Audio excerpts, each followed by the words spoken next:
Hey guys, I'm RedHerring, and it's time for another StarCraft 2 cast featuring Pogi, or Pogi, I think Pogi, spawning in the bottom left of Zelnaga Caverns, and top right we have RedHerring, myself, the Blue Protoss. Now, right off the bat, he says, good luck, have fun, RedHerring. And you know what? I don't know if you guys have encountered this at all in your ladder games, but no one has ever called me in my hundreds of 1v1 ladder games. No one has ever, like, said, good luck, have fun, RedHerring, like my specific name. I don't know if, yeah, I say this. No one's ever mentioned my name in greeting before. So I don't know if that's more common in lower leagues, but in Master League, people are, like, stoic. Like, you know, good luck, have fun, that's it. Silent the whole rest of the game. Or, good luck, have fun, and then BM if you lose. that's how it goes in Master League 90% of the time. So, yeah, he's like, hey, you know, so immediately this guy's character. And, you know, that's cool. That's cool. It's good to keep things friendly on Battle.net. There's so many jerks that seem to play this game. But, okay, we have fairly standard PVT going on right now.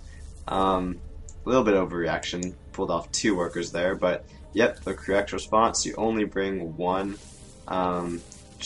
Just harassing a little bit with the probe. You know, keeping him on his toes. He is meanwhile scouting my base. This is what he sees. He sees my gas timing.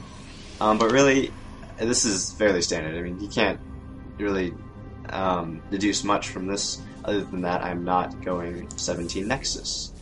Yes, I'm not going 17 Nexus. If you see my other videos, you know that I occasionally do. Wow, that probe got a little bit close. I think I lost attention on that for a little bit. But yes, on this map, because it is only 2 spawn positions, so you're guaranteed to know where your opponent is, I do not Nexus first against anybody. And I'm planning to go 1 gate expand. And he, meanwhile, is not getting a second gas geyser. And if we take a look over at my base, this is because he's throwing up a bunker, and I have no idea this is happening. My probe harassed, and he's actually going to hit the tower, and he sees this Marine. So I saw that Marine coming up when I hit the tower, and now I'm pulling back because there's no reason for a Terran to send out a Marine. That's very important. There's no reason for a Terran player to send out a Marine this early in the game. In the ultra early part of the game, the only reason you would send out a Marine is if there was like some sort of bunker rush, or you're doing some type of rush of some sort, because Marines die to Stalkers and they die to even Zealots or ultra early mid game. It's when you get like the mid early game that Marines really start getting powerful, when we have like 4 or 5 of them. But yeah, he actually gets the Marine inside. I see this bunker when I poked up, and I actually ran 3 probes here. You might be wondering, why did I run these 3 probes down? Well, it was actually, yeah, I tried to do it there, but it's actually to try to cut off reinforcements, and that, in retrospect, was a bad idea. I actually moved the Stalker to take fire for my probes to get them back to work once I realized, you know, that wasn't so smart, and I only lost 1. I could have lost 2.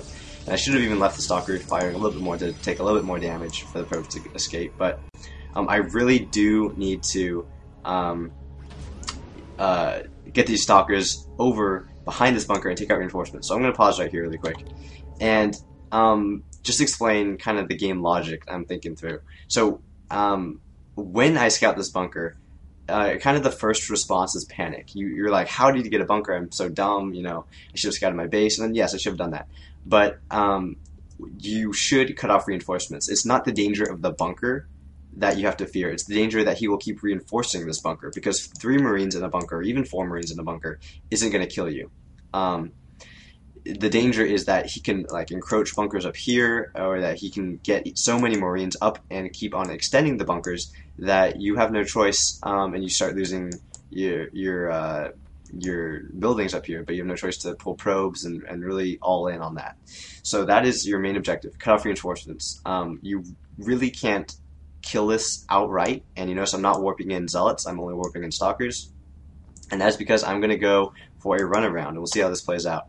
So I'm actually shooting to see how many Marines are there. You can tell from the rate of fire how many Marines are in that bunker, and I see the 3 SCVs there, and I'm wondering if I could go down and kind of pick them off, but I know they can repair each other, and I'm actually kind of hesitant to agree with pulling 3 SCVs. I think he was a little bit eager to kind of do a lot of damage with this, and that's why we brought the extra SCVs. I can kind of see why he did it, but I really don't agree with that. It's a little bit excessive.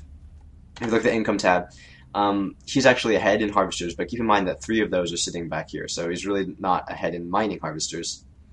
Now, I have snuck past with these stalkers, and it's actually unfortunate that he's not rallying more guys. Well, it's smart on his part. Unfortunate for me, but I wasn't able to really catch any. I don't think these guys have any kills. I wasn't able to catch any Marines going up towards his bunker, and I think I lost 1 probe there, but I was just kiting around with my stalker a little bit.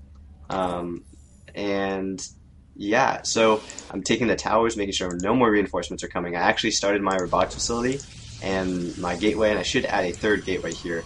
I was tempted to try and sneak a probe out and do an expansion, like a secret expansion, but decided not to do that, as I figured that I could break this pretty easily and just honestly all in with the Immortals, which now have +1 range since the latest patch. So I poked up with the Stalker. I was able to see.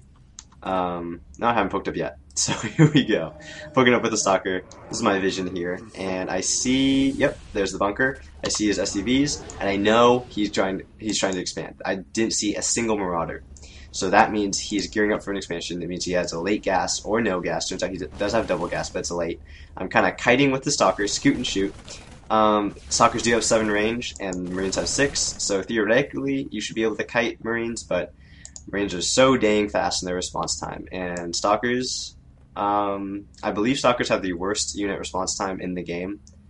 I could be wrong. I'm trying to think of another unit that has really slow response time. I cannot. So, but here we go. Immortals there's no chance for this bunker. I just shredded it. Not a single unit lost on my part. Well, I think I lost maybe a probe or 2. Yeah, and when his Marines pushed up. But other than that, he's taken immense losses. That bunker really wasn't worth it. It was worth it in a sense just to put on pressure, but he committed a little bit too much by pulling those SCVs. And it should be micro. Yeah, micro the Stalker back. I'm microing this one back too. And he is he's just losing all his Marines here, and that's just horrible.